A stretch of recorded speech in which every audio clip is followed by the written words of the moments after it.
Hello friends, welcome to our YouTube channel. In this video I'm gonna tell you about how you can use and see calculator in your Infinix smartphone. Before watching this video, if you have not subscribed to our YouTube channel, then subscribe to it and like our video. So let's start friends. First let's open the calculator. From here you can calculate any digits like divide, multiply, minus and plus, like this. You can see the result over here. Here it is the C button to remove all of the written here.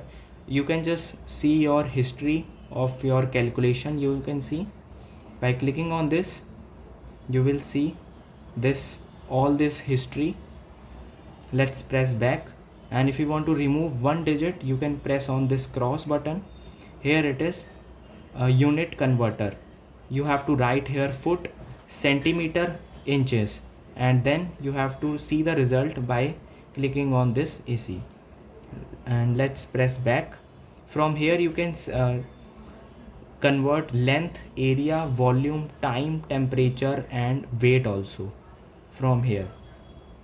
And this is how you can. I hope you like this video. If you like this video, then subscribe to our YouTube channel for more helpful tips and tricks videos. See you next time.